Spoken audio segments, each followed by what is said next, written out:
Welcome back to the Trauma Therapist Podcast. My name is Guy McPherson.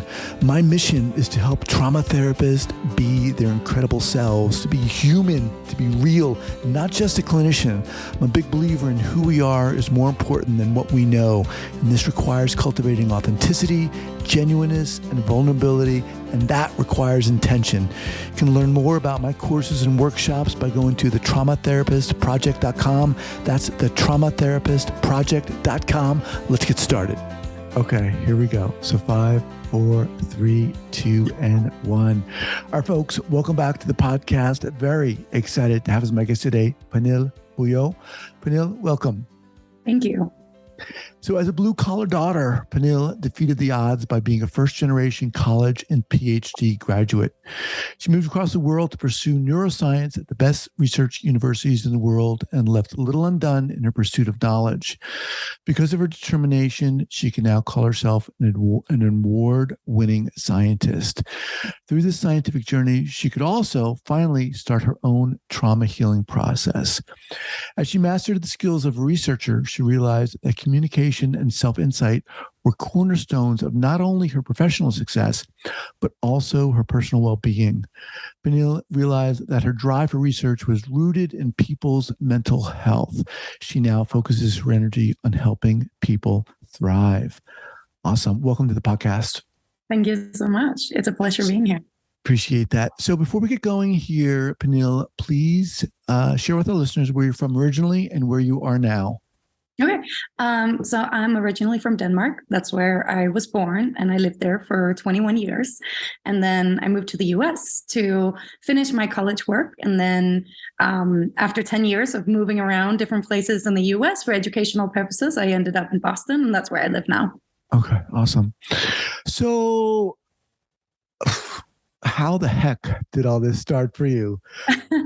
Go, share the story. Okay. So I started in the field of psychology and then moved my way into neuroscience. And my motivation and my drive to even start asking those big questions of how do we become who we are? Why do we become the way we are? Why is it some people develop mental illnesses and some people don't? Is all inspired by having personal experiences, meeting people, living with people where you keep wondering, why are you behaving like that? And so to me, it was very much a personal development, coming of age type of pursuit of trying to understand the people around me. And in doing so, I ended up in psychology and wanting to understand, what is it that defines one person from another? Why is it that I'm so different from some of my family members, and yet I have other family members where I'm so similar to, right? So we're quickly diving into this topic of nature versus nurture, where science starts playing a role. And that's how I ended up in the field of neuroscience, because I really wanted to disentangle what is it that differentiates, one person with one mental illness from a person with another mental illness. Why is it that sometimes they're so similar, and why is it that they're sometimes so different? Okay, so that's the foundation. Let's get specific here. What were some of those early experiences where you were like, what is going on here? What's going on with this person? What's going on with me? Share those insights. Yeah. So for me, it started all very, very early on in life. And I think I was probably one of those kids that always were very reflective and had a lot more questions than I had answers, which is a good thing, but sometimes also can drive you into becoming a little bit more vulnerable to mental illness, because you ask so many questions and you feel hopeless because you can't necessarily know the answers yet. And if you don't have the people around you. So for me, it was growing up in a household where there was pretty limited access to education. So as you mentioned to begin with, I'm the first one to get a college degree, and obviously the first one to get a PhD. So there was a lack of resources at the educational level. And then also growing up among parents that had mental illnesses and parents that were divorced. And the statistic now, I love looking at it from the outside now, right? Where you're seeing, well, the kids that are actually coming from divorced households and coming from households where the main caregiver has a mental illness, these kids are much more likely to develop their own mental illnesses in the future. And so that's what was happening to me. And I was dealing with a mother that was having a lot of different challenges of various sorts that now have actually meant that we're no longer in touch. And so now we're getting into the conversation of estrangement and how do you deal with that, which is also a huge conversation, right? And topic to address. Well, okay. So how did you deal with that? How did you deal with these issues that were going on? Yeah. So for me at the time, I can give you a whole scientific explanation of it. So please stop me if I'm using too much lingo here. But this has been one of the big passions for me in order, like diving into the psychology and neuroscience, trying to understand myself better was honestly one of the main purposes of even starting the journey. And then the passion kind of came out of that as well. So I started out being more of a pleaser. So the child that wanted constant validation and was really scared of being left behind. So you're dealing with some attachment styles here that are very strong in the abandonment sense of, fear of abandonment. And then unfortunately, when I was around 11, it kind of collapsed into a very deep depression. And in kids, the depression looks different than in adults. So for me, at the time being that age, it looked like losing my appetite, not being able to sleep appropriately, just very withdrawn, pleasing, like really just needing validation. Obviously, there are huge overlaps with adults as well, but your resources as a child are much more limited. And so one of the things that escalated and became very defining for me was that during 2 years of having a depression as a child, my appetite really decreased. And it ended up being the precursor of an eating disorder that then later on came into that really manifested as a true intense eating disorder, even though I actually already had it as a child from 9 to 11 or 11 to 13. Sorry. Yeah. So a hell of a lot going on. I mean, really, were you able to get any kind of help at all during this time? Yeah, no. So I was not, is the short answer. Some people were really trying. I had some great teachers that really tried to step in, especially when I think a year in, when people started noticing that I had lost some weight. Then there was more of a drive from the teacher sides to step in and have some conversations, checking in, what's going on at home, all of these really, really good things. And the challenge is, of course, that they don't really have much they can do. So they can bring a parent in and they can talk to them. But if the parent's not willing to do anything, then you have a huge barrier. And that's something I'm very, very passionate about now. I actually, just a few months ago, founded a nonprofit organization after several years of prepping. And the whole mission there is to try to address mental illness, not just among students, but also among teachers and parents, and try to break down the barriers that are holding back any of these different groups in getting the help and resources that they need. So that's really inspired by my own personal experiences at that point. Yeah. Wow. Of course you started a nonprofit. My God, it's incredible. Okay. So how did things unfold? You moving through this process, you're not really how are you managing? Well, I was very sick. Like I was a child crying myself to sleep most nights and, just losing weight. I was eating.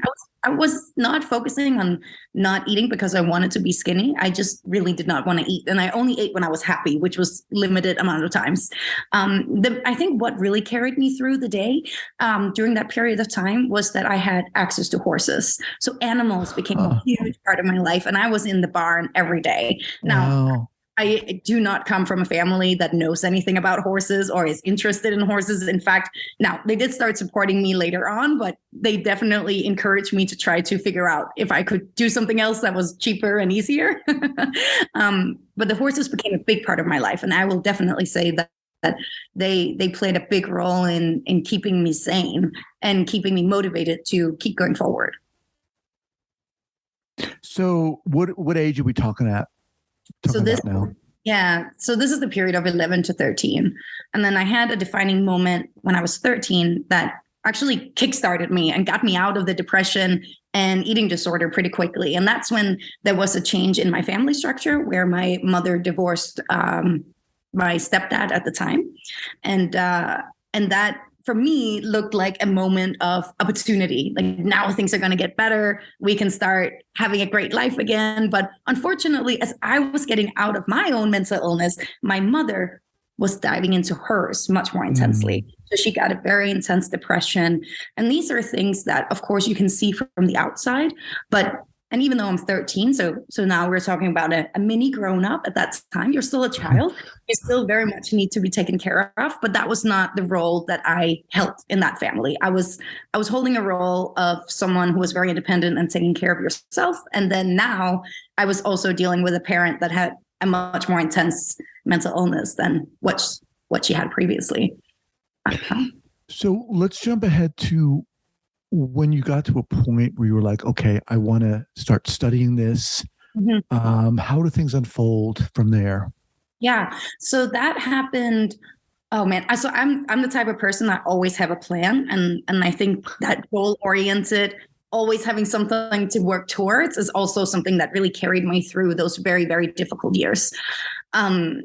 I always knew I wanted to move away from Denmark. And I'm pretty sure that a big role of that was escapism. Literally, I just want to get away from here because I felt like whatever is held within the bounds of this country will always be there to haunt me. So it was important for me to get away.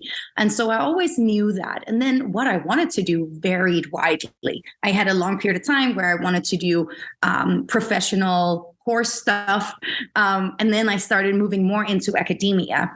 Now, granted, I did not know what it meant to go to university. I did not know what a scientist was until I was 17, right?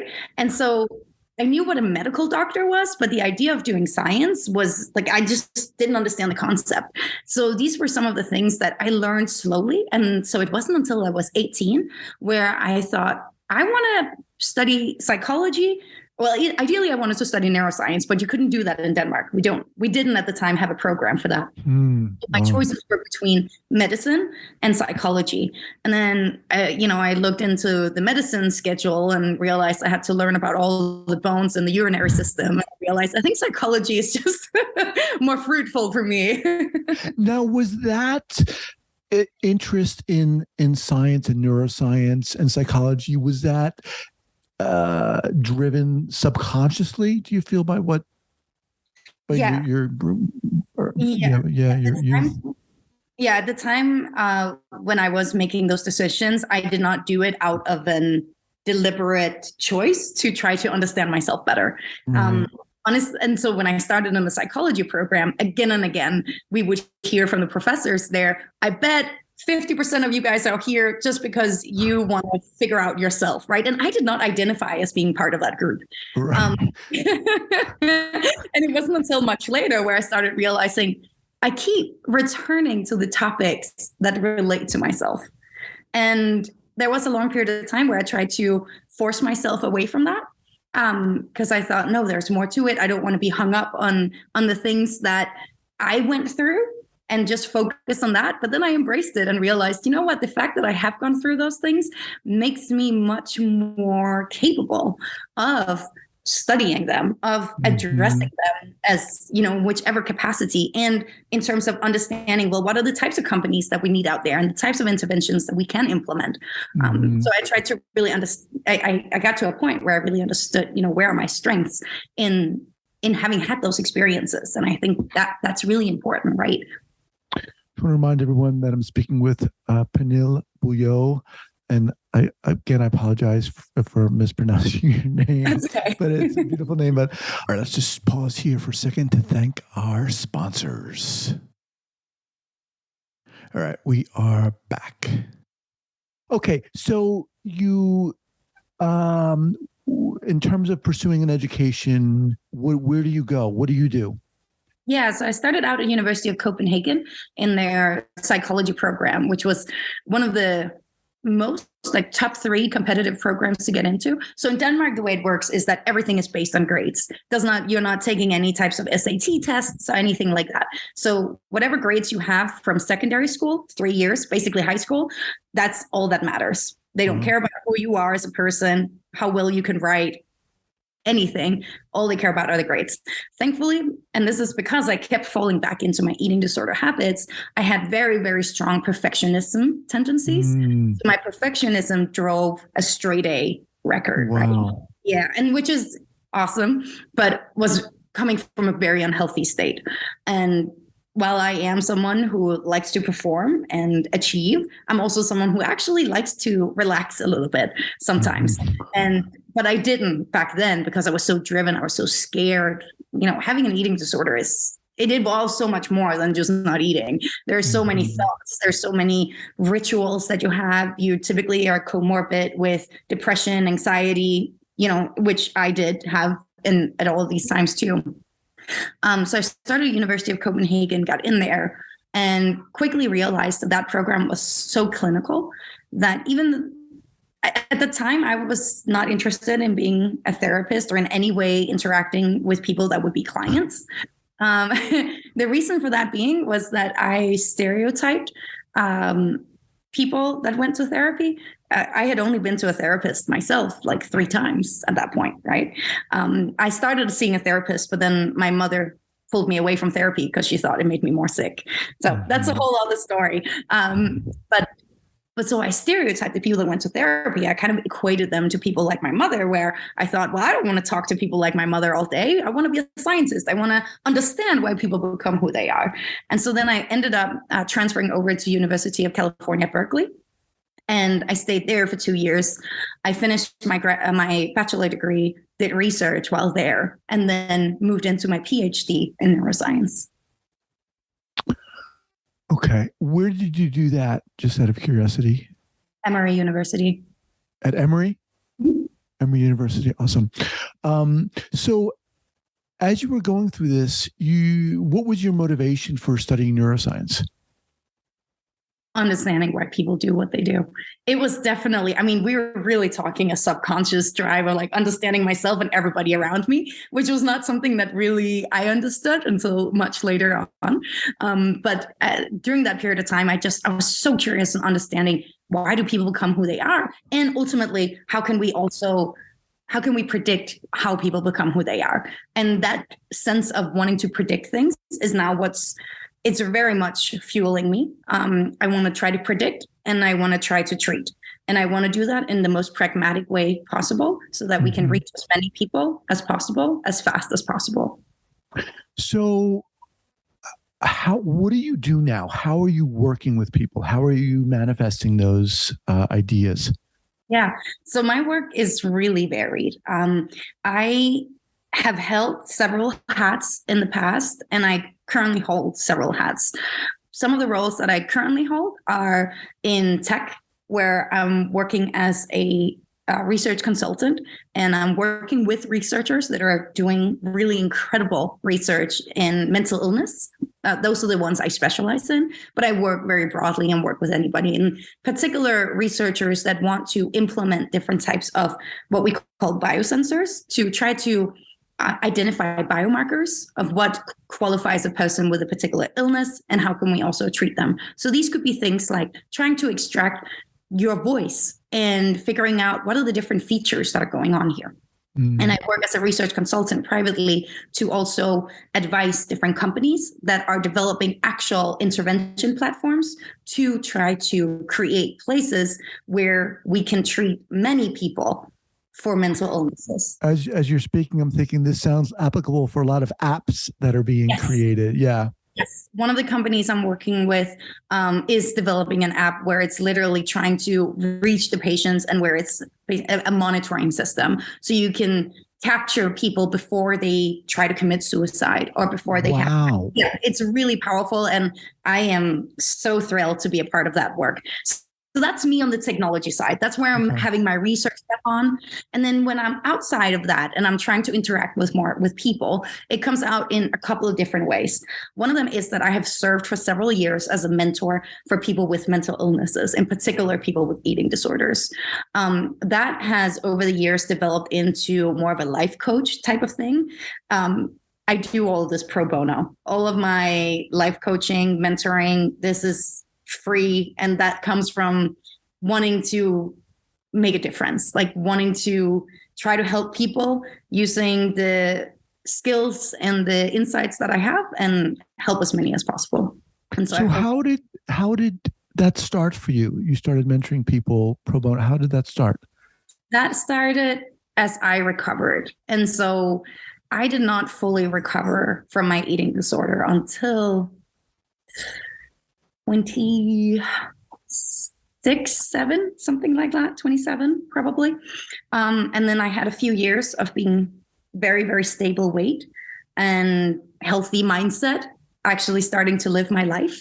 And that's when I felt ready to play a role in other people's lives, where I felt like, okay, I am not in denial about my own condition. I'm not trying to lie to myself or others. I'm not intentionally hiding habits that I have.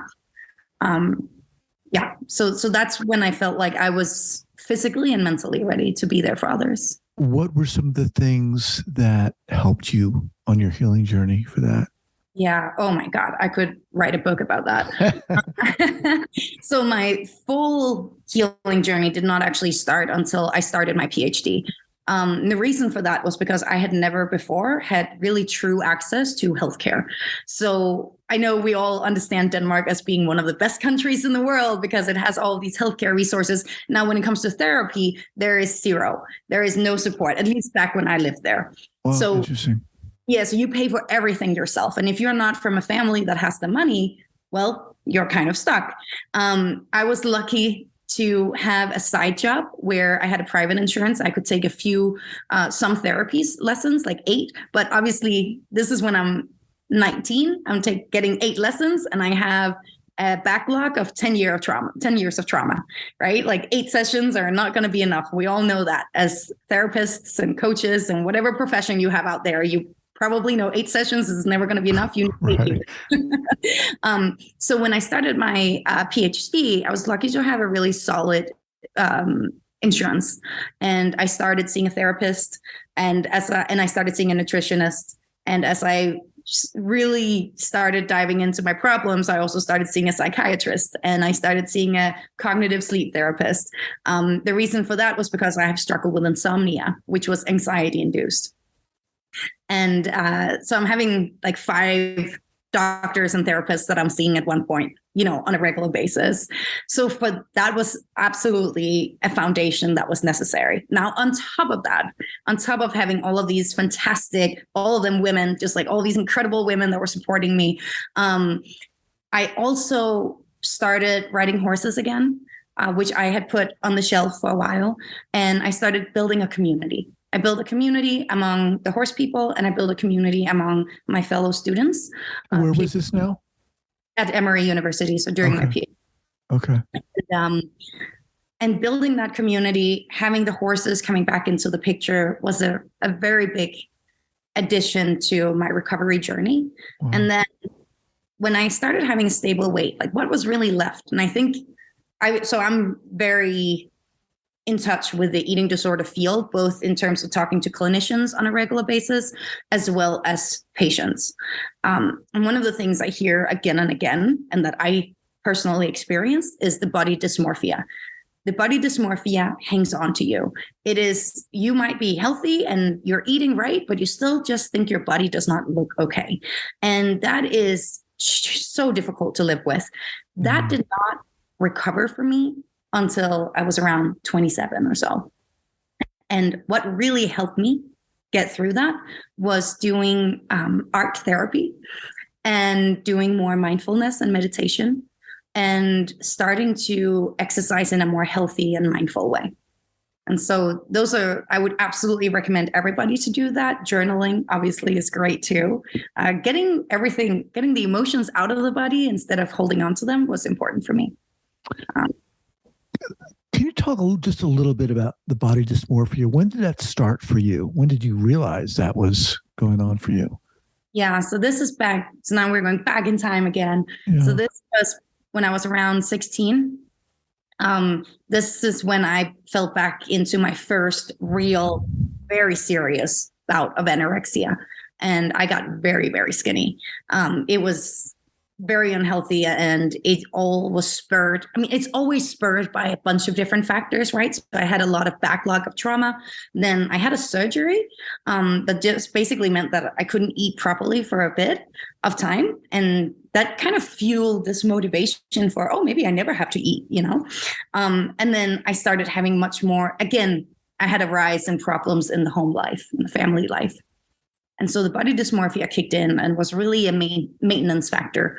I recovered from my first bout of the anorexia when I was 18, 19, probably. And then I fell back into it when I was 20. And you just saw these periods that in like cyclically.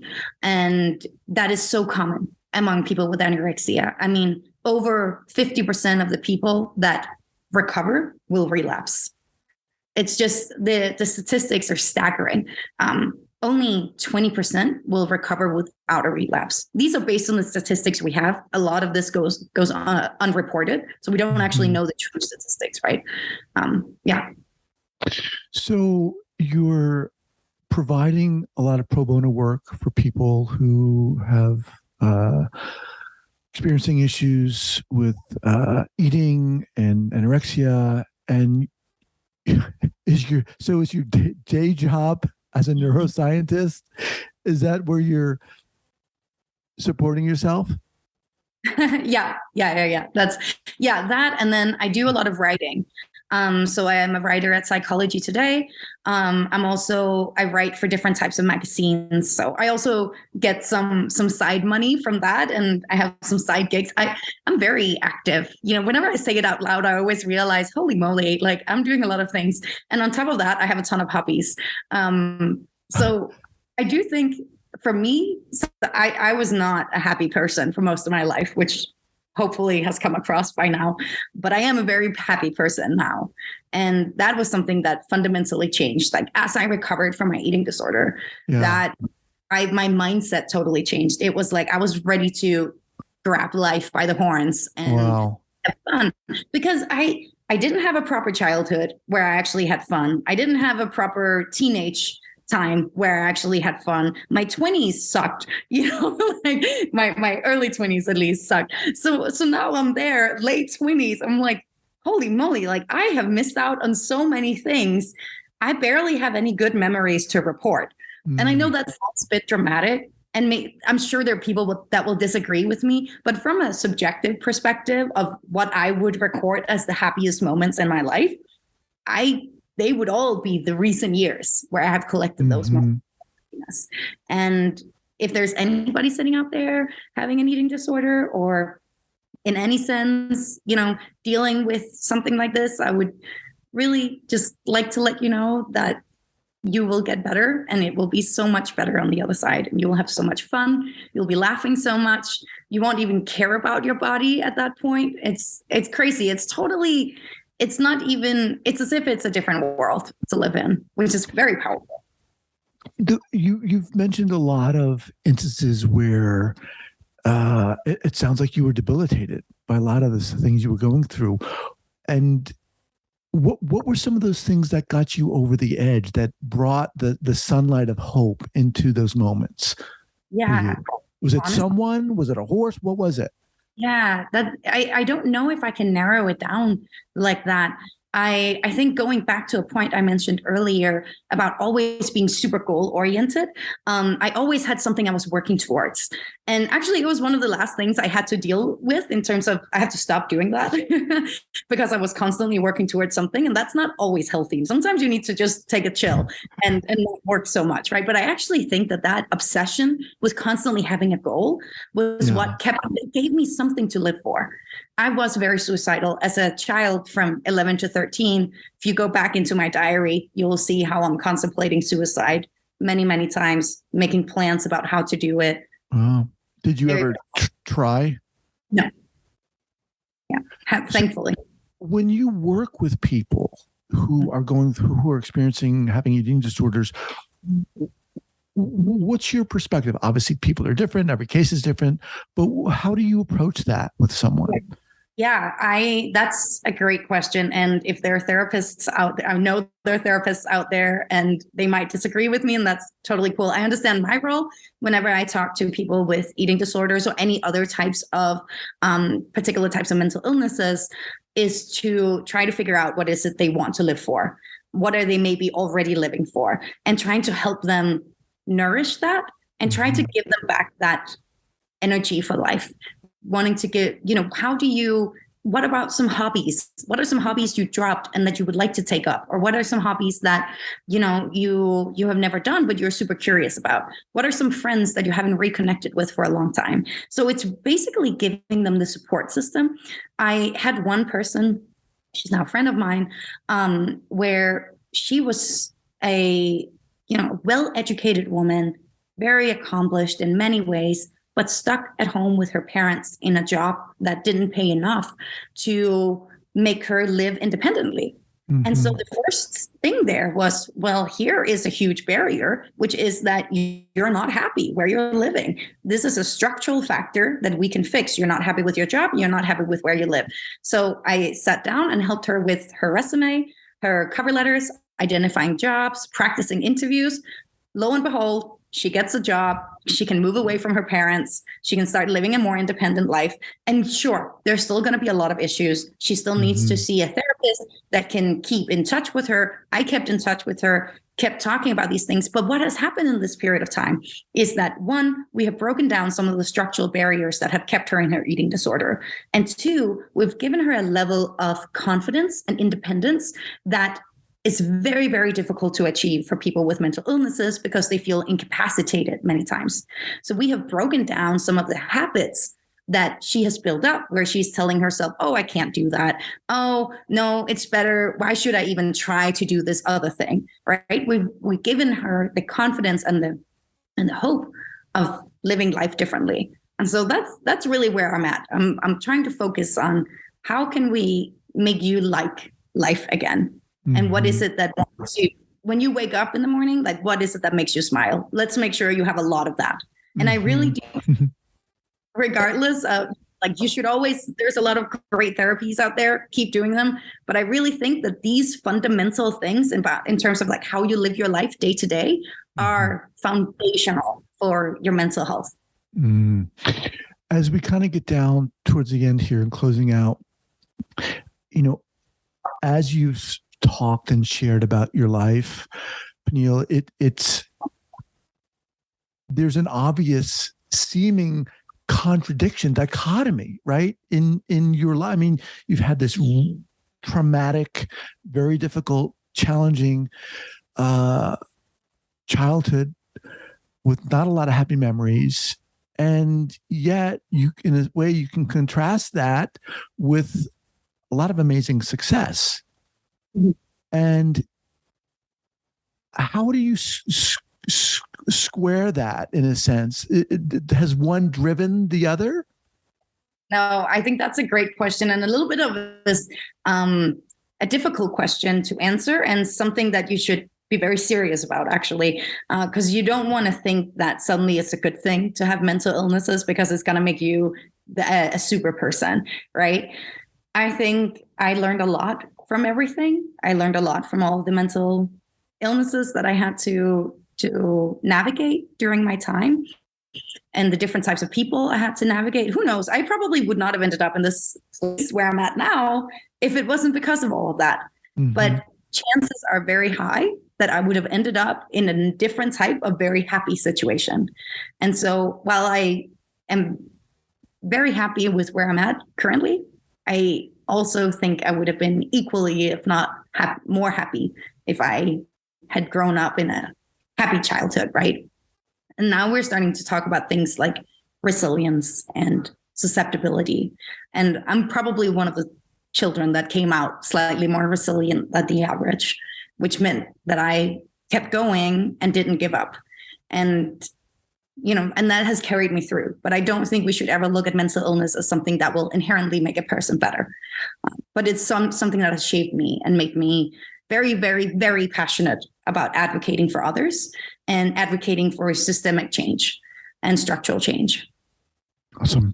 What's the best way for people to get in contact with you? I have a website. It is my name. I'll spell it out loud. PernilleBulow.com. And you can contact me there. There's a little contact me thing. You can also read about what I do, get the links to everything that I have just mentioned and bombarded you with. Yeah. Awesome. It was a pleasure having you on here. So inspiring. Oh my God, I'd love to have you back at a later date. Absolutely. Yes. I appreciate that. Thank you so much for being here. My pleasure. Thank you.